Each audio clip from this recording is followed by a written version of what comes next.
आवाज जहां तक पहुंच रही है,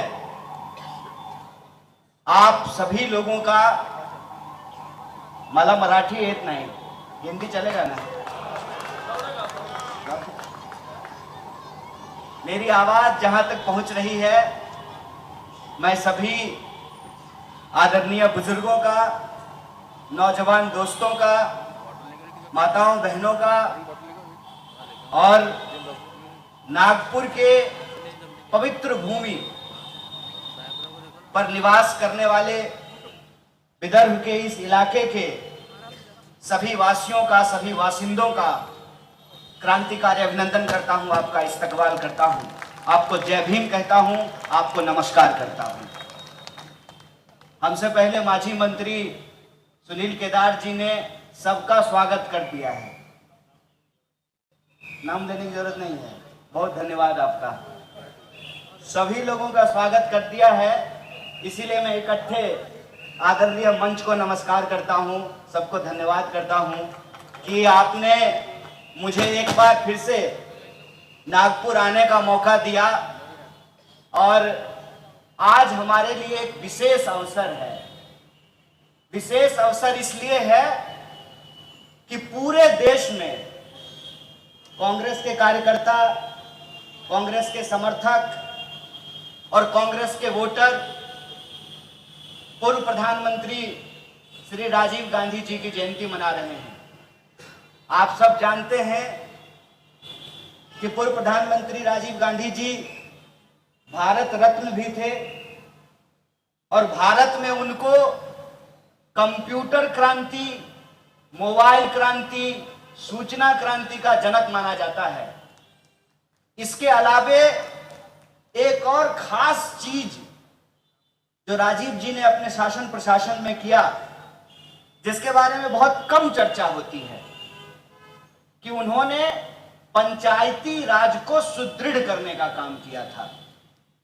और पंचायती राज के बारे में गांधी जी ने कहा था कि सत्ता का विकेंद्रीकरण होना बहुत जरूरी है। अंग्रेजी में उसको बोलते हैं डिसेंट्रलाइजेशन ऑफ पावर, कि सारी सत्ता जो है वो सिर्फ प्रधानमंत्री के हाथ में नहीं होना चाहिए, जैसा कि आजकल हो गया है। डबल इंजन की सरकार, मतलब 4 लोगों का व्यापार, 2 बेच रहा है, 2 खरीद रहा है। तो सत्ता का ऐसा केंद्रीकरण नहीं, सत्ता का विकेंद्रीकरण, कि एक एक मतदाता शासन और प्रशासन में सीधी भागीदारी कर सके, और वो भागीदारी भी सामाजिक न्याय को सुनिश्चित करता हो। इसीलिए महिलाओं के आरक्षण की बात की गई थी। ये भी पूर्व प्रधानमंत्री राजीव जी का एक बहुत बड़ा योगदान है। और आज जब पूरा देश कांग्रेस पार्टी के एक एक कार्यकर्ता राजीव जी की जयंती मना रहे हैं, तो हमको उनके योगदानों को याद करने की जरूरत है। और उनका योगदान हम इसलिए नहीं याद करेंगे कि कांग्रेस पार्टी के नेता खुश हो जाएंगे और हमको एमएलए का टिकट मिल जाएगा, हमको नगर सेवक का टिकट मिल जाएगा। हम किसी नेता को इसलिए याद करते हैं, उसके योगदान को इसलिए याद करते हैं, ताकि हम अपनी आने वाली पीढ़ी को बता सकें कि किन मुश्किलों से गुजर करके किस तरीके से हमारा देश, इसको आजादी मिली, और आजादी मिलने के बाद एक एक कदम चलते हुए कैसे हमारा देश आज इस मुकाम पर पहुंचा है, इस बात की जानकारी हमारी आने वाली पीढ़ी को रहे। अगर इस बात की जानकारी आने वाली पीढ़ी को नहीं रहेगी, तो फिर वो इसका महत्व नहीं समझेंगे। जब ये गाना हम लोग सुनते हैं कि सर कटा सकते हैं लेकिन सर झुका सकते नहीं, अपनी आजादी को हम हरगिज मिटा सकते नहीं, ये जो संकल्प है, इस संकल्प की धार बरकरार रहे, इसकी ताकत बरकरार रहे, इसलिए जरूरी है कि हम अपने नेताओं को याद करें, उन महामानवों को याद करें जिनके योगदान से हमारा देश आज इस मुकाम पर पहुंचा है। आप सब आज जो एक यूनिक यात्रा निकाली गई, टेक्नो यात्रा, टेक्नो झांकी, उसमें शामिल थे। यह शुरू हुआ राजीव जी के पुतले से और बीच में हम लोग बापू को नमन करते हुए, माल्यार्पण करते हुए डॉक्टर बाबा साहब भीमराव अंबेडकर के इस स्थान पर, संविधान चौक पर यह सभा कर रहे हैं। अगर हम इन तीन व्यक्तियों को भी आपस में जोड़ करके देखें तो हमको समझ में आएगा कि हमारा देश, हमारे देश का संविधान, उसका शासन और प्रशासन और हरेक वो दशक जिससे गुजर करके आज हम यहां पहुंचे हैं, यह अपने आप नहीं हो गया है। और खास करके इस बात को याद रखिएगा कि आज जब लोगों के कामों को भुलाने की कोशिश की जा रही है, तब ये और जरूरी हो जाता है कि हम अपने इतिहास को बार बार याद करें। और डॉक्टर बाबा साहब भीमराव अंबेडकर ने भी कहा था कि जो पीढ़ी अपना इतिहास याद नहीं रखती है, इतिहास उसको भुला देता है। इतिहास हम इसलिए याद रखते हैं कि हम जाने कि किस परिस्थितियों से हम गुजर करके आज आए हैं। आज आप देखिए कि राजनीति की क्या संस्कृति बन गई है। अपने नेताओं की चापलूसी करनी है, अपने नेता के खिलाफ एक भी प्रश्न नहीं पूछना है, अपने सरकार का दुष्प्रचार करना है। काम करेंगे 1 रुपया का, बताएंगे उसको 100 रुपया। और राजीव जी एक ऐसे प्रधानमंत्री थे कि वो अपनी ही सरकार की आलोचना करते हुए बोले थे कि हम 1 रुपया दिल्ली से भेजते हैं तो यहीं पे बोले थे, महाराष्ट्र में ही बोले थे, नागपुर में बोले थे। हमको माजी मंत्री नितिन राव साहब ने करेक्ट किया कि यहीं पे बोले थे कि हम ऊपर से 1 रुपया भेजते हैं, नीचे पहुंचते पहुंचते वो पैसे में तब्दील हो जाता है। अपनी सरकार की आलोचना कौन करता है? और गडकरी साहब तो अपनी सरकार की आलोचना कर भी नहीं रहे थे, बस इच्छा जाहिर किया था कि राजनीति छोड़ देने का मन करता है, उनको छुड़वा दिया है राजनीति। हालत आप देख रहे हैं कि अपनी सरकार को छोड़ दीजिए, विपक्ष अगर सरकार के ऊपर सवाल पूछना शुरू करे तो क्या क्या होता है। और जब हमारे नेताओं को ईडी बुला रहा था तो दूसरे दल वाले कह रहे थे कि कांग्रेस के लोग बिला वजह हल्ला क्यों कर रहे हैं। हमने कहा भाई साहब, आज हमारी बारी है, कल तुम्हारी बारी आएगी। क्योंकि आप ये समझ लीजिए कि ये जो देश के भीतर हो रहा है, इसका एक खास उद्देश्य है। उद्देश्य क्या है? उद्देश्य यह है कि आप अपने ही चुने हुए प्रधानमंत्री से सवाल नहीं पूछ सकते हैं। आप अपनी ही चुनी हुई सरकार से सवाल नहीं पूछ सकते हैं। सवाल अगर पूछेंगे तो आपको पहले खरीदने का प्रयास किया जाएगा, और आपका ईमान यदि बिकाऊ नहीं है तब आपको डराने का प्रयास किया जाएगा। अगर आप डरने वाले भी नहीं हैं तो फिर आपको रास्ते से हटाने का प्रयास किया जाएगा। यह बात आप सब लोग समझ लीजिए। और राजीव गांधी ऐसे व्यक्ति थे अपने ही नेताओं के ऊपर। और मैं बिहार से आता हूं, एक प्रसंग आप लोगों को कहना चाहता हूं। बिहार में दंगा हुआ, बिहार की सरकार और बिहार का शासन प्रशासन नहीं चाहता था कि प्रधानमंत्री जहां दंगा हो रहा है वहां जाएं, वहां लोगों से मिलें। तो जब वो पटना पहुंचे तो प्रशासन ने कहा कि पायलट नहीं है, कैसे जाइएगा। तो राजीव जी ने कहा कि शायद आप भूल गए कि हमको हेलीकॉप्टर भी उड़ाने के लिए आता है, और वो खुद गए। ये बात मैं आप लोगों से इसलिए साझा कर रहा हूं कि हमारी सरकार थी, आज हमारी सरकार नहीं है।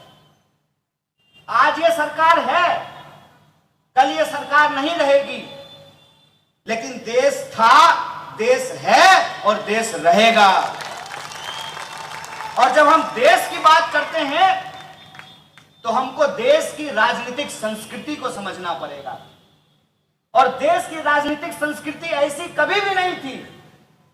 मैं आप लोगों की जानकारी के लिए बता दूं कि कांग्रेस के शासनकाल में अटल बिहारी वाजपेयी विपक्ष के नेता हुआ करते थे और भारत का प्रतिनिधि बना करके उनको विदेश भेजा गया था भारत का प्रतिनिधित्व करने के लिए।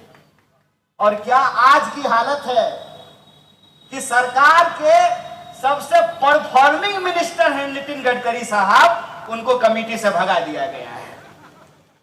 आज मैं आ रहा था तो एक पत्रकार ने हमको पूछा कि दिल्ली में सीबीआई का रेड हो रहा है।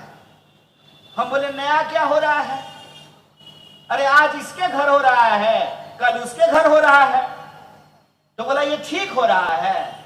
हम बोले ठीक और गलत का तो छोड़िए, हमको तो डर इस बात का है कि आने वाले दिनों में कहीं गडकरी जी के घर में सीबीआई का रेड ना हो जाए। वो तो उसी पार्टी में हैं, उसी पार्टी के मंत्री हैं। और ये बात मैं क्यों बोल रहा हूं? यह बात मैं इसलिए बोल रहा हूं कि हमको चिंता इस बात की नहीं है कि हमारी सरकार है कि नहीं है, हमारी सरकार कब बनेगी नहीं बनेगी, इसके लिए हम परेशान नहीं हैं। परेशान हम इस बात के लिए हैं कि नेहरू जी थे, डॉक्टर बाबा साहब भीमराव अंबेडकर थे, तो नेहरू जी के कैबिनेट में श्यामा प्रसाद मुखर्जी भी थे। नेहरू जी थे, डॉक्टर बाबा साहब भीमराव अंबेडकर थे, संविधान सभा थी, तो एक ऐसा संविधान बना कि मंत्री जी का वोट भी एक है और सामने बैठा जूता सिलने वाला का भी वोट एक है। ये संविधान की ताकत है। अगर यह संविधान की ताकत नहीं होती तो आपको लगता है कि इस देश के जो अरबपति हैं, इस देश के जो खरबपति हैं, इस देश के जो पैसे वाले लोग हैं, वो झुग्गी झोपड़ी में हाथ जोड़ करके वोट मांगने के लिए जाते? ये लोकतंत्र की ताकत थी। ये लोकतंत्र की ताकत थी जिसने हेलीकॉप्टर और ट्रैक्टर को बराबर कर दिया, जिसने मोटा और पतला को बराबर कर दिया, जिसने महिला और पुरुष को बराबर कर दिया, जिसने सिपाही और एसपी को बराबर कर दिया। ये जो संविधान की ताकत है, उस संविधान की ताकत के चलते ही नेहरू जी थे, इसीलिए आज नरेंद्र मोदी देश के प्रधानमंत्री बन पाएंगे। इस बात को याद रखिएगा।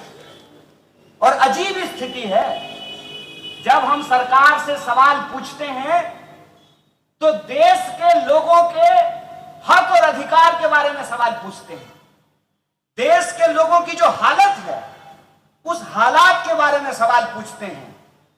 कैसा नशा किया है भाई साहब, पता नहीं कौन सी गोली खाया है कि कमाल के समर्थक हैं प्रधानमंत्री के इस देश में। तो प्रधानमंत्री के समर्थक ऐसे हैं कि प्रधानमंत्री को चाय बेचते हुए नहीं देखे हैं, तब भी मानते हैं कि प्रधानमंत्री ने चाय बेचा। लेकिन प्रधानमंत्री देश बेच रहे हैं, तब भी यह मानने को तैयार नहीं है कि प्रधानमंत्री देश बेच रहे हैं। मैं ये क्यों कह रहा हूं? मैं ये इसलिए कह रहा हूं कि हम इंसान हैं, हमारे पास दिमाग है, हमने शिक्षा ग्रहण की है। तो शिक्षा का क्या उद्देश्य है? शिक्षा का उद्देश्य यह है कि हम मान्यता, परंपरा और विज्ञान सब कुछ समझते हैं। करवा चौथ अगर हो, यहां मैडम बैठी हुई है अध्यक्ष जी, करवा चौथ हो तो हम चांद को देखते हैं चलनी से, वो हमारी मान्यता और परंपरा है। लेकिन हमारा बच्चा स्कूल में पढ़ने के लिए जाए और मास्टर साहब यह सवाल पूछें कि चांद किसका सैटेलाइट है, तो कह देंगे चलनी का कि पृथ्वी का बोलेंगे? बोलिए, चांद किसका उपग्रह है? पृथ्वी का है ना। तो विज्ञान और परंपरा का फर्क हम समझते हैं, मान्यता और सच्चाई का फर्क हम समझते हैं। इसीलिए मैं आपसे कहता हूं, भक्ति और प्रेम का फर्क भी समझिए। अगर आप अपने अधिकार को नहीं समझेंगे तो प्रधानमंत्री कब तानाशाह बन जाएगा आपको पता भी नहीं चलेगा, इस बात को याद रखिए। इसीलिए आज देश जिस मोड़ पर खड़ा है, उस मोड़ पर कांग्रेस पार्टी, जो देश की सबसे बड़ी विपक्षी पार्टी है, उसकी एक ऐतिहासिक जिम्मेवारी है। और वो ऐतिहासिक जिम्मेवारी ये है कि भले हमको दलीय नुकसान हो जाए, भले हमको बहुत सारा नुकसान उठाना पड़े, सीट का, मंत्री का, एमएलए का, एमएलसी का, लेकिन हमको देश को अपने दल से ऊपर रखना पड़ेगा, इस बात को याद रखिए। और वो परंपरा, जिस परंपरा को, जिस संस्कृति को हमारे पुरखों ने लड़ करके हमको दिलाई है। कोई कहता है कि आजादी भीख में मिली है, कोई कहता है कि आजादी लीज पर है। हम कहते हैं आजादी न भीख पर मिली है न लीज पर मिली है। कितने माओ की मांग की सिंदूर मिट गई, गोद सूनी हो गई, कुर्बानियों का सिलसिला चला। यहीं खड़े हैं हम लोग, पीछे फ्रीडम पार्क है, 100 शहीदों के नाम वहां पे लिखे हुए हैं। लोगों ने अपने सर कटा करके फांसी के फंदे को चूम करके आजादी दिलाई है। कहते हैं ना, जाके पैर न फटे बिबाई, वो का जाने पीर पराई। जो देश की आजादी के लिए लड़े नहीं, देश की आजादी के लिए अपनी जवानी कुर्बान नहीं की, जिनकी माओं के गोद सुनी नहीं हुई, जिनके बहनों की मांग की सिंदूर नहीं धुली, उनको नहीं पता कि आजादी क्या होता है। हम उस संस्कृति से आते हैं। हमको एक बार एक दोस्त ने पूछा कि आजादी में किस तरह के लोग हिस्सा लिए। हम बोले आजादी में 2 तरह के लोग हिस्सा लिए। हम आजादी में भाग लिए और आरएसएस वाले आजादी से भाग लिए। और मैं और से का फर्क तो हम पहले भी बता चुके हैं। जब मैं आ रहा था और हमको हमारे कांग्रेस के कुछ वरिष्ठ नेता फ्रीडम पार्क दिखा रहे थे, तो मेरे मन में वो आजादी वाली बात याद आ रही थी। जब हम आजादी की बात बोलते थे तो यही लोग व्हाट्सएप पे आपसे पूछते होंगे कि किस चीज से आजादी चाहिए, क्यों आजादी चाहिए, देश तो आजाद हो गया है, फिर आपको किस बात की आजादी चाहिए। अरे इसी बात की आजादी चाहिए कि इस देश का नागरिक इस देश के प्रधानमंत्री के आंख में आंख डाल करके उससे सवाल पूछे, इसी बात की आजादी चाहिए। आजादी कोई भीख है, आजादी कोई वरदान है। आजादी कुर्बानियों से हासिल की हुई चीज है और हमको लगातार आजादी के उस दायरे को बढ़ाने की जरूरत है। आजादी के उस मतलब में, उस मायने में इस बात को भी शामिल करने की जरूरत है कि जन्म के आधार पर किसी के साथ कोई भेदभाव नहीं होगा, संस्कृति के आधार पर किसी के साथ कोई भेदभाव नहीं होगा, क्षेत्र के आधार पर किसी के साथ कोई भेदभाव नहीं होगा, लिंग के आधार पर किसी के साथ कोई भेदभाव नहीं होगा। जब संविधान ने हमको बराबर किया है तो हम बराबरी के उस एहसास के साथ, बराबरी के उस अधिकार के साथ हम अपनी जिंदगी को जी सके। जब संविधान ने महिला और पुरुष का वोट बराबर किया है तो आप कौन होते हैं महिला और पुरुष के बीच में विभेद पैदा करने वाले। इस सवाल का जवाब हम पूछ सके। हम ये पूछ सके कि जब इस देश में प्रधानमंत्री के लिए 8,500 करोड़ का उड़न खटोला खरीदा जा सकता है तो इस देश के गरीबों को मुफ्त में शिक्षा क्यों नहीं दी जा सकती है। हम यह सवाल पूछ सके कि 20,000 करोड़ में आपके लिए अगर महल बनाया जा सकता है तो झुग्गियों में रहने वाले लोगों के लिए घर क्यों नहीं बनाया जा सकता है।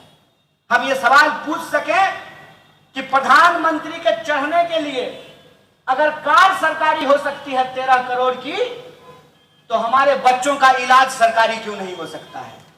ये जो देश की समझदारी है, उस समझदारी को, आजादी के उस एहसास को एक आजाद नागरिक की तरह आजाद देश में उस आजादी को सेलिब्रेट करना चाहते हैं। इसीलिए हमने कहा था देश से नहीं देश में आजादी की बात करते हैं। और इसीलिए मैं कहता हूं कि हम देश की आजादी में भाग लिए थे और वो देश की आजादी से भाग लिए थे, इस बात को याद रखिएगा।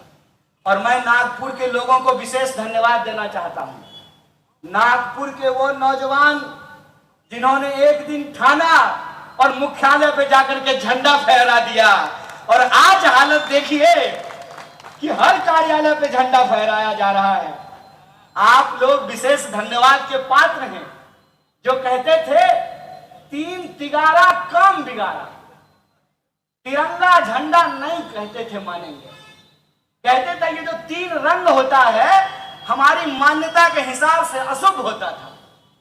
आज वही लोग जो एक रंग आपके ऊपर थोपना चाहते थे आपके बहुरंग को स्वीकार कर लिया है। इसके लिए हम आपको बधाई देना चाहते हैं, आपको धन्यवाद करना चाहते हैं। इसीलिए हमारी जो लड़ाई है वह लड़ाई महज कुर्सी की लड़ाई नहीं है, वह लड़ाई महज सत्ता की लड़ाई नहीं है।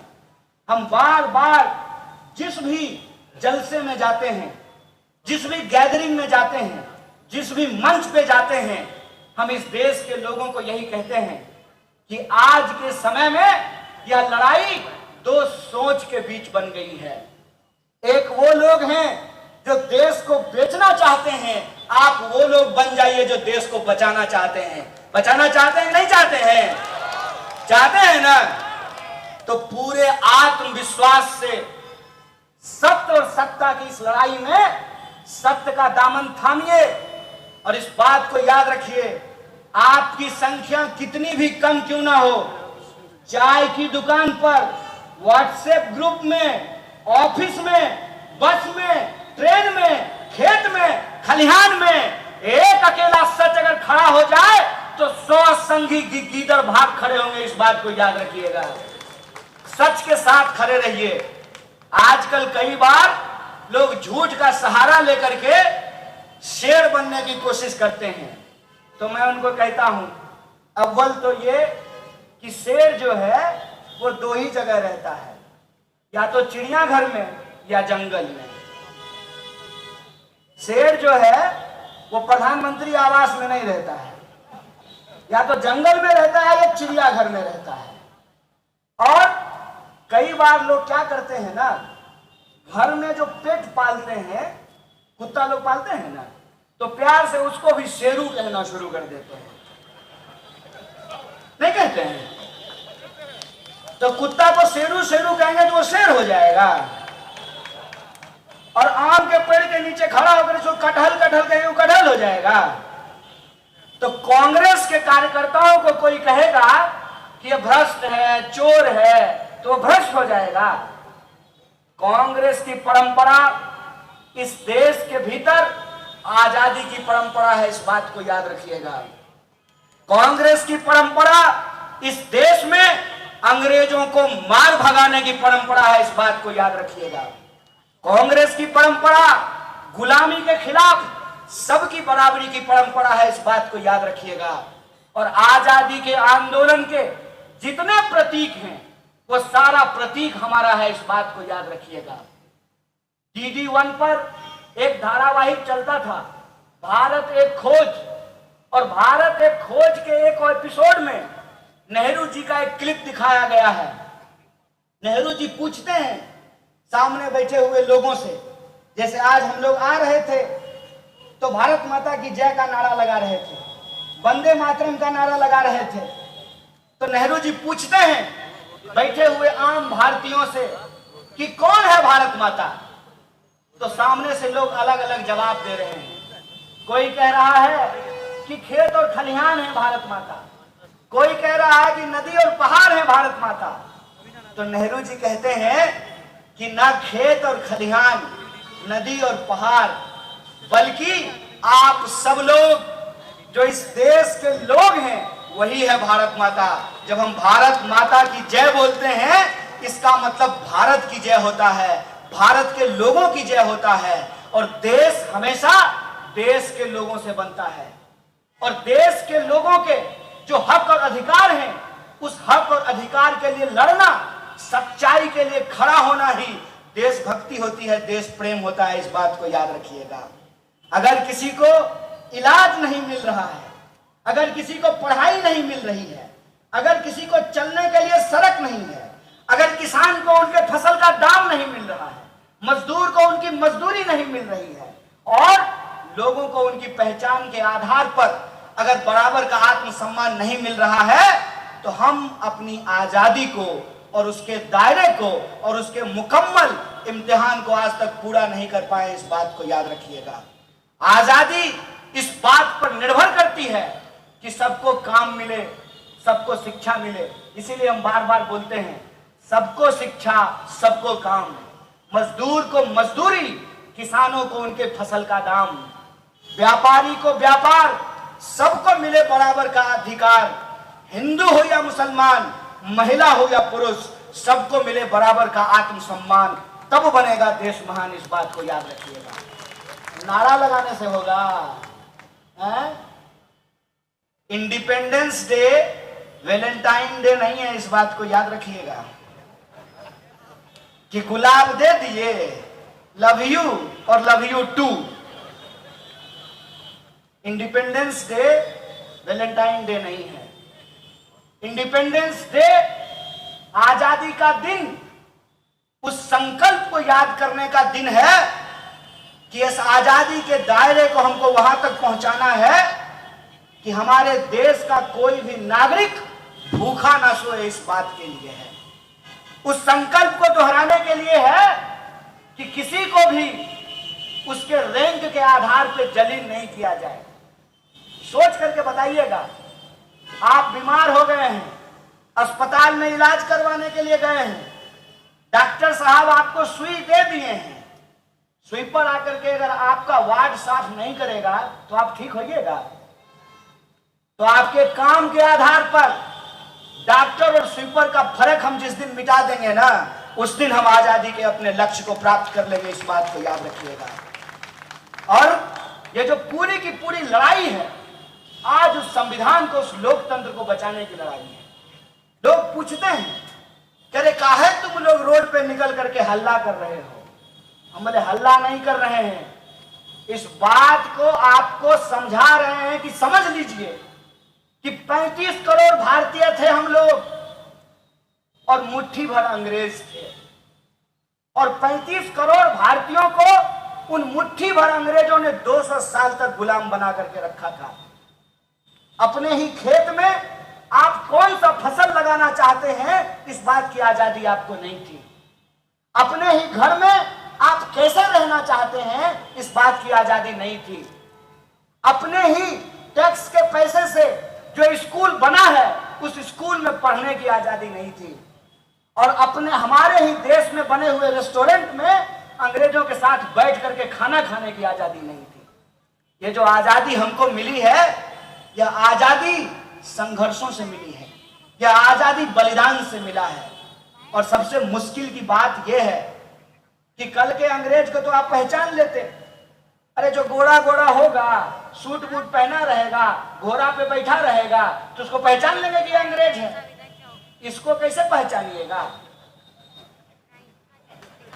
कैसे पहचानिएगा कि वो आके कहेगा कि हम तो चाय बेचते थे, हम तो ओबीसी हैं, हम तो हिंदू हैं, हम तो गरीब हैं, मेरी माँ बर्तन मांजती थी, मेरे पिताजी रेलवे स्टेशन पे चाय बेचते थे। कैसे पहचानिएगा इसको? मैं एक प्रश्न पूछता हूं हमेशा खुद से, मैं जहां से आता हूं और जो मेरी सच्चाई है, कोई अगर चाय बेचने वाला का बच्चा देश का प्रधानमंत्री बन जाए तो मेरे जैसे व्यक्ति को इससे ज्यादा खुशी नहीं हो सकती है। मेरी मां आंगनवाड़ी में काम करती है, मैं एक ऐसे परिवार से आता हूं जो 3000 रुपए महीने में अपना जीवन चलाता है। आजकल 3000 रुपया में तो जूता भी नहीं खरीद सकते हैं आप। मोबाइल का रिचार्ज ही कराएंगे तो 700 रुपया लगता है, जियो धन धना धन। तो मेरे लिए तो ये खुशी की बात होती लेकिन मुझे तकलीफ क्यों हुई? मुझे तकलीफ इस बात की हुई कि ये कैसा व्यक्ति है भाई।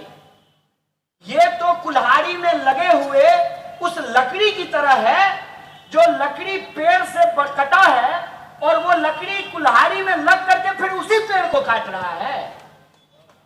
ये तो कालिदास की कहानी हो गई कि जिस डाल पे बैठे हैं उसी डाल को आप काट रहे हैं। एक गरीब व्यक्ति अगर देश का प्रधानमंत्री बना है तो वो गरीब के बारे में सोचेगा ना, वो उस देश के आम लोगों के बारे में सोचेगा ना। अगर वो सचमुच में चाय बेचने वाला व्यक्ति है तो चीनी 200 रुपए किलो बिकेगा। अगर वो सचमुच गरीब का बच्चा है तो इस देश के सरकारी संस्थान बेचे जाएंगे। ये प्रश्न जब मेरे मन में आया तो मुझे लगा कि जिसको चापलूस कहना है कहने दो, लेकिन हम सच बोलेंगे। और सच ये है कि कांग्रेस पार्टी का कमान राजीव गांधी जैसे व्यक्ति के हाथ में था, इसीलिए हमारे जैसे व्यक्ति इस देश में पढ़ पाए, पीएचडी कर पाए। और पीएचडी जब हमने की है, आपके खून और पसीने के कमाई से हमने अगर पढ़ाई की है, आपका नमक हमने खाया है, तो हम नमक हलाली करेंगे और जो सच है पूरी ईमानदारी से जनता के बीच में जाकर के बोलेंगे। और सच ये है कि कोई भी हो अगर इस देश को बेचने का साजिश करेगा, अगर हम दो हमारे दो की नीति पे चल करके इस देश में तबाही फैलाने का काम करेगा, अगर इस देश के सरकारी संस्थानों को बेच करके अपने सरकारी दोस्तों को खजाने को भरने का काम करेगा, अगर इस देश में रहने वाले लोग चाहे तिलक लगाते हो या टोपी पहनते हो उनको आपस में लड़ाने का काम करेगा, अड़ करके उसके सामने में खड़े हो जाएंगे। और आज हम अड़ करके उसके सामने में खड़े हैं कि इस देश में, आजाद देश में आजादी तभी सुरक्षित रहेगी जब आजाद तरीके से सोचने वाले लोग उठ खड़े होंगे, मिलजुल करके इस अन्यायकारी अत्याचारी सरकार के खिलाफ मुकाबला करेंगे। ये चुनौती आज हमारे सामने सबसे बड़ी है। इसीलिए मैं आप तमाम युवाओं से और आप तमाम कार्यकर्ताओं से एक बात कहना चाहता हूं। आज हमारा देश एक गंभीर परिस्थिति से गुजर रहा है। गंभीर परिस्थिति यह है कि जिन लोगों को हमारी लड़ाई में, हक और अधिकार के इस संघर्ष में हमारे साथ खड़ा होना था, वो आज उनको बर्बाद करने वाले, लूटने वाले लोगों के साथ जाकर के खड़े हो गए हैं। और आप कोई भी प्रश्न खड़ा कीजिए तो आपको कहेंगे कि ये तो कांग्रेस के जमाने में भी होता था। कांग्रेस के जमाने में यह होता था कि बलात्कारी को संस्कारी बताया जाए। बोलिए, ज्यादा पुरानी बात नहीं है। निर्भया का कांड हुआ था दिल्ली में, कांग्रेस का कोई नेता बोला था कि बलात्कार करने वाले संस्कारी हैं, बलात्कार वाले ब्राह्मण हैं, अच्छे कुल के हैं? कोई ये बात बोला था? आज हमारी आंखों के सामने क्या हो रहा है? जब प्रधानमंत्री लाल किले के प्राचीर से नारी सम्मान की बात करते हैं, ठीक उसी वक्त 11 बलात्कारियों को जेल से छोड़ दिया जाता है, उनको रिहा कर दिया जाता है। यह शर्मनाक है। बतौर समाज हम सड़ रहे हैं। यह हमको सोचने की जरूरत है कि हमारी संवेदना को किस तरीके से मारी जा रही है। आप सोच करके देखिए कि जिस महिला के साथ बलात्कार हुआ, वो महिला जब टीवी पे देख रही होगी वो फोटो, वो वीडियो कि उन बलात्कारियों को माला पहनाया जा रहा है, उनको मिठाई खिलाया जा रहा है, उसका दिल कितना रो रहा होगा, इस बात को सोच करके देखिए। इसीलिए मैं कांग्रेस के एक एक कार्यकर्ताओं को कहना चाहता हूं कि बहुत चुनौतीपूर्ण समय है और इस चुनौतीपूर्ण समय में अपने स्वार्थ को छोड़ना सबसे पहले जरूरी है। अगर हम अपने स्वार्थ को नहीं छोड़ेंगे, न हम बचेंगे न देश बचेगा, इस बात को याद रखिएगा। इसीलिए हम आप तमाम लोगों से यह आग्रह करना चाहते हैं, सत्ता थी तब सत्ता के लिए लड़ रहे थे तो समझ में आता है कि मंत्री नहीं बनाया, प्रधानमंत्री नहीं बनाया, मुख्यमंत्री नहीं बनाया। आज सत्ता के लिए नहीं, मेरे भाई मेरी बहनें, सत्य के लिए संघर्ष करने की जरूरत है, इस बात को याद रखिएगा। और मैं दावे से आपको कहता हूं, जैसे सांप का बच्चा भी सांप होता है ना, उसके अंदर जहर होता है, वैसे ही गुलाब की कली भी गुलाब ही होती है, उसके अंदर सुगंध होता है। जैसे संघी कभी भी आजादी का सम्मान नहीं कर सकते हैं, वैसे ही कांग्रेसी कभी भी आजादी का परचम झुकने नहीं दे सकते हैं, इस बात को याद रखिएगा। और आज हमारी प्राथमिकता यह है कि हमको बस एकजुट हो जाने की जरूरत है। और ये लगान टीम में आज भी इतना ताकत है कि कचरा भी अपने स्पिन से ब्रिटेन के बड़े बड़े बॉलर को बोल्ड कर दिया था। मैं दावे के साथ आपको कहता हूं कि आज अगर आप राजीव जी की जयंती मना रहे हैं तो आप ये संकल्प लीजिए कि कुछ भी हो जाए, संघ परिवार के इस लूट के खिलाफ कांग्रेस परिवार एकजुट रहेगा, इस बात को आपको संकल्प लेना है। और एक बार अगर आप एकजुट हो गए, मैं दावे के साथ कहता हूं, सब कुछ होने के बावजूद, धन दौलत गोला बारूद मीडिया सब कुछ होने के बावजूद आज भी इतनी इनकी ताकत नहीं है कि अगर हमारा पूरा नेतृत्व मन मिला ले तो कोई माई का लाल हमको हरा नहीं सकता है। अगर हम 200 साल की अंग्रेजों की गुलामी से देश को आजाद करा सकते हैं तो ये तो फिर भी अंग्रेजों के सस्ते चापलूस हैं। हमको कोई आकर के बोला कि देश की हालत बहुत खराब हो रही है, हिटलर शाही थोपा जा रहा है। हम बोले सुनो, हिटलर को हम पसंद नहीं करते हैं, हिटलर से हमको बहुत दिक्कत है, लेकिन तुम इसको हिटलर बोल करके हिटलर का अपमान मत करो। ये हिटलर नहीं है, सस्ता फोटोकॉपी है यार, सस्ता फोटोकॉपी है। यहां गांधी जी के अटायर में जो है एक व्यक्ति हमारे साथ बैठे हुए हैं, इसको हम सस्ता फोटोकॉपी क्यों कहते हैं आपको मालूम है? कि गांधी जी अंग्रेज से लड़े थे, कस्तूरबा को साथ लेकर घूमे थे ना, और ये देश बनाने के लिए अपनी पत्नी छोड़ करके चल दिए। उसके बाद नारी सम्मान की बात करते हैं, ठीक है, नारी सम्मान की बात करते हैं। इतना फर्जी इंसान हम अपनी जिंदगी में देखे ही नहीं है। और मैं इस बात को फैक्ट के साथ बोल सकता हूं। हर बार लाल किले के प्राचीर से खड़ा होकर के कह रहे थे ना कि 2022 तक सभी देशवासियों को पक्का घर देंगे। मिला क्या? मोदी जी के स्टाइल में पूछना चाहिए ना, पक्का घर मिल गया? तो जो मोदी जी ने घर दिया, इस बार उसी के ऊपर तिरंगा लगाया था ना लोगों ने।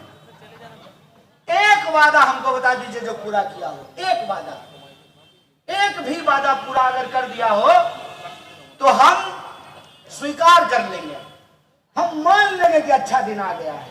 एक भी वादा अगर पूरा हो गया हो।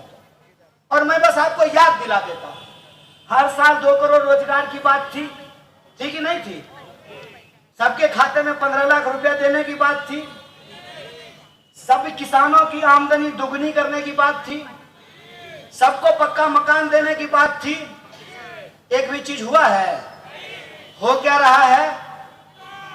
दुष्यंत कुमार कहते हैं कि कहां तो था चिरागा हर एक घर के लिए, कहां चिराग मयस्सर नहीं शहर के लिए।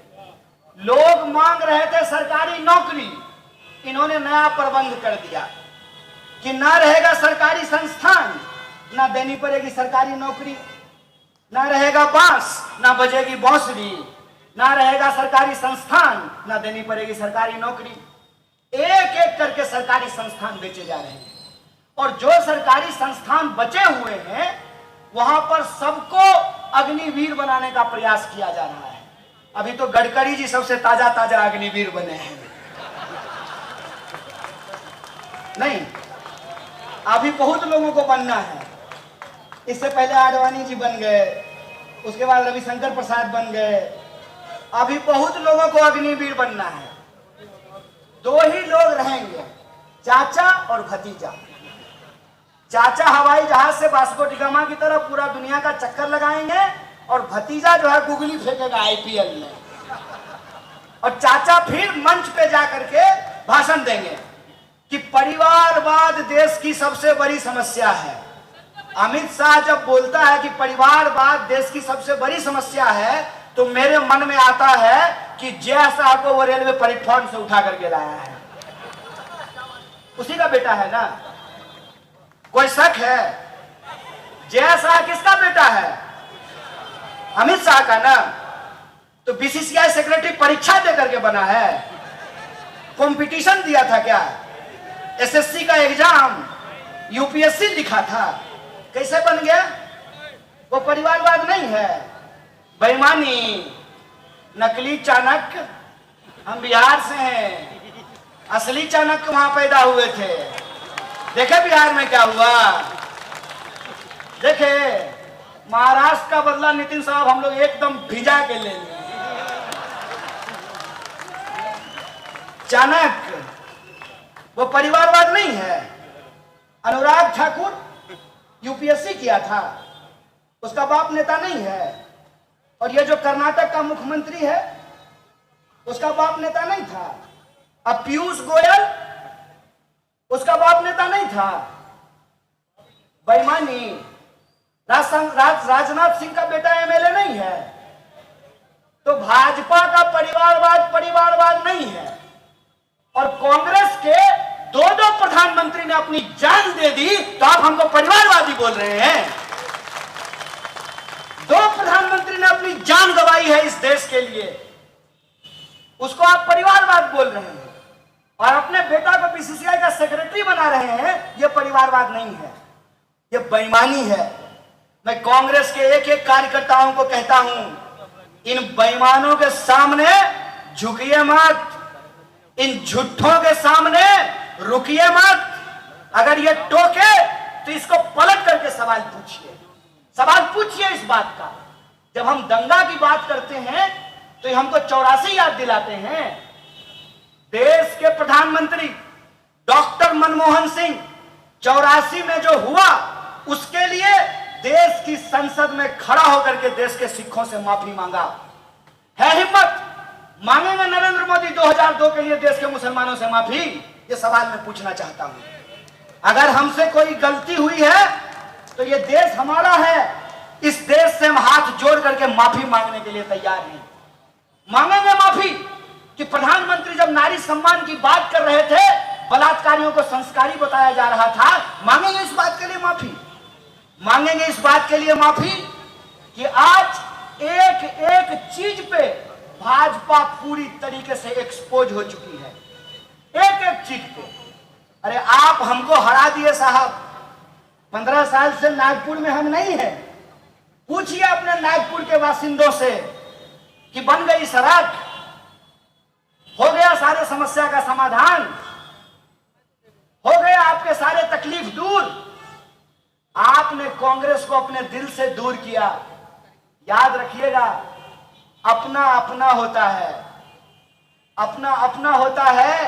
कांग्रेस इस देश की पार्टी नहीं है, इस देश का इतिहास है, वर्तमान है, भविष्य है। इस बात को याद रखिएगा, क्योंकि इस देश में जो हमको जिम्मेवारी दी है, उस जिम्मेवारी को निभाते हुए हमने कुछ सही किया, कुछ गलत किया, इस बात को हम स्वीकार करते हैं। लेकिन हमको गाली देके, हमको बदनाम करके, हमारे बारे में झूठ बोल करके आपने जिनको अपना आशीर्वाद दिया, वो तो देश ही नहीं रहने देंगे। इस बात को याद रखिएगा। आज जिस तरीके से एक एक चीज का कत्लेआम किया जा रहा है, वो अपने आप में एक बहुत बड़ा प्रश्न चिन्ह खड़ा करता है। मीडिया के लोग यहां बैठे हुए हैं, सवाल पूछते थे ना मनमोहन सिंह से? नहीं पूछते थे। हवाई जहाज में बैठ करके प्रेस कॉन्फ्रेंस करते थे। सवाल आप हवाई जहाज में बैठ करके प्रधानमंत्री से पूछते थे, जो मन होता था वो करते थे। जब इंदिरा जी ने आपातकाल लगाया था, तो पत्रकारों ने उसके विरोध में संपादकीय पेज को खाली छोड़ दिया था। है हिम्मत आज? पूछिएगा सवाल। सवाल पूछिएगा ना तो आपके भी दफ्तर पर ईडी का रेड होगा, इस बात को याद रखिएगा। सवाल पूछिएगा ना तो आपका भी फोटो मूरी आपका लगा देगा और देह किसी और का लगा देगा, सर आपका और तन किसी और का, आपको भी बदनाम किया जाएगा, आपको भी धमकी भरे ले पत्र लिखे जाएंगे, आपके भी परिवार के लोगों को परेशान किया जाएगा, आपको भी सोशल मीडिया पे गालियां निकाली जाएगी। और प्रधानमंत्री ने आज तक एक भी प्रेस कॉन्फ्रेंस किया है? कहते थे मनमोहन सिंह मौन मोहन सिंह, यही बोलते थे ना। और ये हर दिन जो रेडियो पे जाकर के मन की बात करते हैं, पत्रकारों से आकर के देश की बात क्यों नहीं करते हैं? ये सवाल इनसे पूछना चाहिए कि नहीं पूछना चाहिए? है हिम्मत, करेंगे प्रेस कॉन्फ्रेंस। किसको देते हैं बाइट? अक्षय कुमार को। और अक्षय कुमार क्या पूछता है? प्रधानमंत्री जी आप आम काट करके खाते हैं कि चूस करके खाते हैं? खाते कहां है, निगल जाते हैं, खुल जा सिम सिम बोलते हैं और शाम आम सीधे थाली से उठ करके उनके पेट में चला जाता है। बताइए, देश के प्रधानमंत्री से इस सवाल का क्या मतलब है कि आप आम कैसे खाते हैं? अरे आपको जैसे मन हो वैसे खाइए। आप इस सवाल का जवाब दीजिए ना कि आरबीआई कह रही है कि अगर बैंकों को इसी तरह से निजीकरण किया गया तो देश को इसके परिणाम खतरनाक भुगतने पड़ेंगे। आरबीआई अपना रिपोर्ट जारी कर दी, फिर सरकार का दबाव आया और आरबीआई ने अपना रिपोर्ट वापस ले लिया। इसीलिए आज हमारे कांग्रेस पार्टी के नेता ने कहा कि आरबीआई का मतलब पहले होता था रिजर्व बैंक ऑफ इंडिया, अब हो गया है रिवर्स बैंक ऑफ इंडिया। और जो लोग विरोध करते हैं उनको पद से हटा दिया जाता है। आरबीआई ने कहा कि नोटबंदी का फैसला हमारा नहीं था। आरबीआई ने कहा कि नोटबंदी अगर होगी तो अर्थव्यवस्था को इसको गंभीर परिणाम भुगतने पड़ेंगे। और तब रात को आए अचानक से और कहा कि आज से 500 और 1000 का नोट बंद हो गया। दावे क्या किए गए कि इससे आतंकवाद की घटना रुक जाएगी, नक्सलवाद की घटना रुक जाएगी, काला धन वापस आ जाएगा। तो पहला सवाल कि नोटबंदी हो गई, आतंकवाद की घटना रुक जानी चाहिए थी, तो पुलवामा करने के लिए इनका चचा लोग आया था, कौन था? देश में नक्सलवाद की घटना कैसे हो रही है? और काला धन अगर वापस आ गया है तो आपके खाते में 15 लाख रुपया पहुंच जाना चाहिए था ना। ये बोले कि काला धन स्विस बैंक में जमा है, काला धन स्विस बैंक में जमा है और लाइन लग गया है एसबीआई के बाहर, स्टेट बैंक ऑफ इंडिया के बाहर। नोटबंदी के दौरान सैकड़ों लोगों की जान चली गई। जो छोटे छोटे व्यापारी हैं, जो नगद का धंधा करते हैं, उनका धंधा तबाह हो गया। उसके बाद जीएसटी लेकर के आए, क्या बोल करके कि 1 नेशन 1 टैक्स होगा। सुनने में कितना बढ़िया लगता है, 1 नेशन 1 टैक्स होगा। अगर 1 नेशन 1 टैक्स है तो महाराष्ट्र में डीजल का अलग दाम और बिहार में डीजल का अलग दाम क्यों है कि नहीं है? क्यों अलग अलग दाम है? तब कहते हैं कि कच्चे तेल की कीमत बढ़ गई है, इसीलिए पेट्रोल और डीजल महंगा हो गया है। तो अभी कच्चे तेल की कीमत घट गई है तो पेट्रोल और डीजल सस्ता हुआ है क्या? जब कच्चे तेल की कीमत घटती है तब यह कीमत नहीं घटाते हैं, लेकिन कच्चे तेल की कीमत अगर बढ़ गई है तो उसके आधार पर यह महंगाई को डिफेंड करते हैं। एक भाजपा का समर्थक महंगाई को ऐसे डिफेंड कर रहा था, हमने कहा कि रे भाई तुम अपना वाला चश्मा हमको दे दो, तुम्हारा चश्मा लगा देते हैं तो हमको महंगाई भी अच्छा लगने लगेगा। आज से पहले देश के इतिहास में ऐसा कब हुआ था कि महंगाई के फायदे गिनाए गए थे? ऐसा हुआ था क्या? जब रुपए ऐतिहासिक तौर पर डॉलर के मुकाबले सबसे निचले स्तर पे चला गया है तो एक बिका हुआ पत्रकार टीवी पे आकर के कह रहा था कि देखिए रुपया कमजोर हो गया है, इसका क्या क्या फायदा है। इसका फायदा यह है कि भारत के बाहर जो रहने वाले लोग हैं वो डॉलर में पैसा कमाते हैं, तो वो वहां अगर $1 कमाएंगे तो उनको 100 रुपया हो गए। हम बोले प्रचंड मूर्ख है कि भारत से बाहर भारत के कितने लोग रहते हैं, भारत के भीतर भारत के लोग ज्यादा रहते हैं ना। तो अंतर्राष्ट्रीय बाजार में अगर रुपए की कीमत कम होगी तो हम जो बाहर से सामान मंगाते हैं वो सामान महंगा हो जाएगा, और सामान जब महंगा होगा तो महंगाई से लोगों की जान निकल जाएगी। और महंगाई का हालत ये है, महंगाई है कि नहीं है? ऐसा तो नहीं है ना कि सिर्फ कांग्रेस पार्टी को महंगाई दिख रही है, महंगाई सबके लिए है ना। ऐसा तो नहीं है कि पेट्रोल पंप पे अगर आप भाजपा का बिल्ला लगा करके जाइएगा तो पेट्रोल आपको 50 रुपये लीटर मिलेगा, ऐसा है क्या? हिंदू को भी 100 रुपया, मुसलमान को भी, दलित को भी, ब्राह्मण को भी, महिला पुरुष सबको, कोई छूट नहीं। तो जब महंगाई हिंदू और मुसलमान नहीं कर रहा है तो प्रभु आप लोग का हिंदू और मुसलमान कर रहे हैं। देश जब महंगाई से मर रही है, तबाह हो रही है, तब आप हिंदू और मुसलमान क्यों कर रहे हैं? देश जब बेकारी से जूझ रही है, देश में सबसे ज्यादा बेकारी है, तब आप हिंदू और मुसलमान क्यों कर रहे हैं? इस बात को समझिए कि ये अंग्रेजों के पक्के सिद्ध हैं। जैसे होता है ना गुरु जी का पक्का चेला, कि अंग्रेज से ये एकदम पक्का नुस्खा सीखे हैं। एकदम हकीम साहब का पुड़िया नहीं होता है, चूरन, वो एकदम चूरन खाए हैं बराबर। कि अंग्रेज जैसे देश को डिवाइड एंड रूल करते थे, हिंदू मुसलमान बोल करके लड़ाते थे, और हम 35 करोड़ भारतीयों के ऊपर राज करते थे। कपास हमारा, यहां से ले जाते थे, वहां कपड़ा बनाते थे, वापस ला करके हम ही को बेचते थे, और जो मुनाफा होता था उससे कोठियां बना करके यहां रहते थे और हमारे ऊपर कोड़े बरसाते थे। ऐसा होता था कि नहीं होता था? यही अब हो रहा है हमारे साथ। बीएसएनएल याद है? धीरे धीरे इतिहास होने वाला है। बीएसएनएल को क्या कहा जाता था? भाई साहब नहीं लगेगा। जियो धन धना करके मजा आ रहा है ना। पहला बार जब जियो आया तो फ्री था, तो लोग ही प्रचार कर रहे थे, पूछते थे कि कौन सा सिम यूज करते हो, तो कह दिए एयरटेल या बीएसएनएल।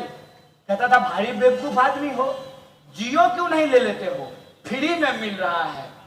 हम कहते थे रे भाई, बड़े बुजुर्ग कहते थे कि फ्री का सामान बहुत खतरनाक होता है।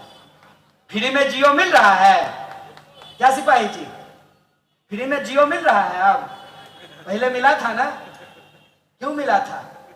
इसीलिए मिला था कि जब बीएसएनएल नहीं रहेगा ना, तो अभी 700 रुपया दे रहे हैं, कल को 7,000 रुपया भी अगर मांगेगा ना अंबानी, तो आपको देना पड़ेगा। इस बात को याद रखिएगा।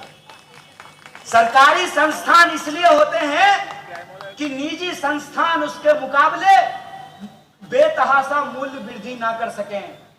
सरकारी संस्थान इसलिए होते हैं कि जो निजी संस्थान से खरीद सकता है वो निजी संस्थान में खरीदेगा, और जो इस देश का आम गरीब लोग है वो सरकारी संस्थान में अपनी जरूरतों को पूरा करेगा। याद रखिएगा, जिस दिन रेलवे बिक गई ना, जैसे कोरोना के लॉकडाउन के दौरान लोग हजारों किलोमीटर पैदल चल करके घर पहुंचे थे, वैसे ही ये आदमी, ये झूठा आदमी जो बोला था कि हवाई चप्पल वाले को हवाई जहाज में पहुंचाएंगे, असल बात यह है कि हवाई जहाज में चलने वाले को भी ये हवाई चप्पल में ला करके छोड़ेगा। इस बात को याद रखिएगा। ये इस देश के संपत्ति को अपने दोस्तों के ऊपर लुटा करके छोड़ेगा। इस बात को याद रखिएगा। आज बीएसएनएल नहीं है, बीएसएनएल जो सबको लाइसेंस देता था, आज उसी के पास लाइसेंस नहीं है। सरकारी संस्थानों को तबाह इसलिए किया गया है ताकि उसकी संपत्ति, सरकार की संपत्ति अपने दोस्तों के ऊपर लुटाई जा सके।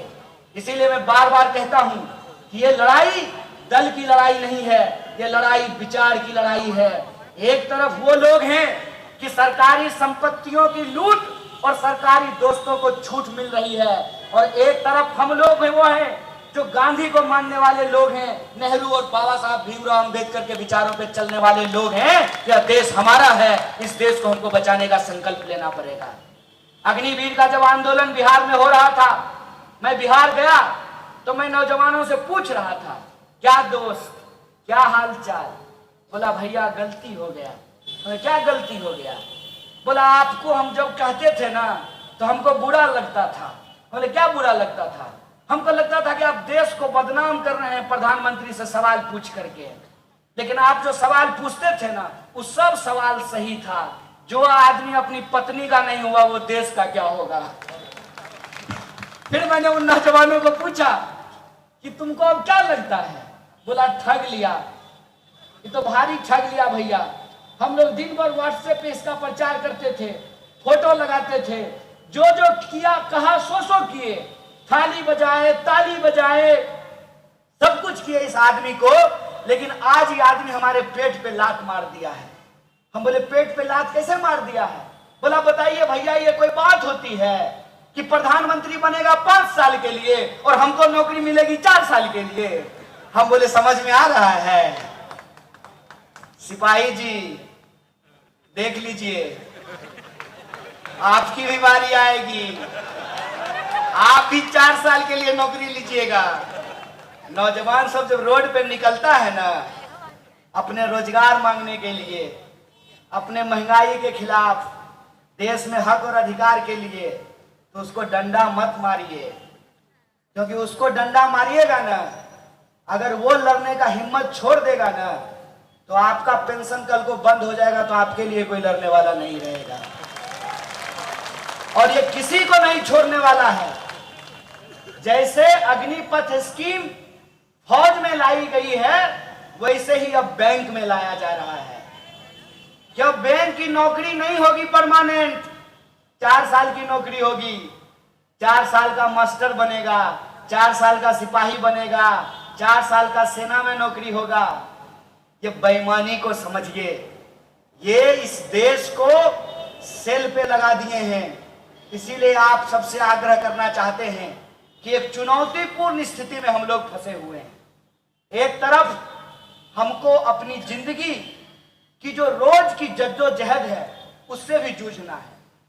विद्यार्थी को पढ़ना है, किसान को खेती करनी है, मजदूर को मजदूरी करनी है, पत्रकार को पत्रकारिता करना है, बिजनेस करने वाले लोगों को दुकान चलाना है, महिलाओं को घर भी संभालना है, नौकरी भी करनी है। एक तरफ हमारी जिंदगी की अपनी जद्दोजहद है, दूसरी तरफ हमारा देश है, और उस देश की जो हालत है उस हालत से भी हमको देश को निकालना है। इस दोहरी लड़ाई को, इस दोहरी चुनौती को हमको स्वीकार करना पड़ेगा। और ये दोहरी चुनौती हम इसलिए स्वीकार करें कि हमारे लिए कोई लड़ा था। अरे भगत सिंह बहुत स्मार्ट आदमी थे, भगत सिंह बहुत स्मार्ट आदमी थे, कॉलेज के टॉपर थे, उनको भी बहुत लड़की पसंद करती होगी, बढ़िया अंग्रेजी बोल करके बढ़िया नौकरी लेते और बढ़िया शादी करके जो है लंदन में सेटल हो सकते थे, लेकिन वो फांसी के फंदे को चूम लिए, देश की आजादी के लिए अपनी जान को न्यौछावर कर दिया। इस बात को याद रखिएगा कि आजाद देश में हम आजाद तरीके से सांस इसलिए ले पा रहे हैं कि किसी ने हमारे लिए अपनी जान को कुर्बान की है। हमारी अपनी जिंदगी की जो जद्दोजहद है, उस जद्दोजहद के साथ साथ इस देश को बेहतर बनाने का, इस देश को बचाने का, इस देश के आम लोगों के हक और अधिकार के लिए हमको अपनी जिम्मेवारी निभानी पड़ेगी। ठीक उसी तरह से कि बाप दादा आम का पेड़ लगाए तो उसका फल हम खाए। हम अगर पेड़ को नहीं बचाएंगे तो हमारी आने वाली पीढ़ी को आम नसीब होगा? आम नसीब नहीं होगा। मैंने अपनी माँ को फोन किया और माँ को कहा कि मम्मी सेब का सब्जी कैसे बनाया जाता है? तो माँ बोली कि पगला गए हो क्या, सेब का सब्जी कैसे बनेगा? हम बोले अब सेब का ही सब्जी बनेगा ना, सेब 90 रुपए किलो है और गोभी 200 रुपए किलो बिक रहा है। ये हकीकत है।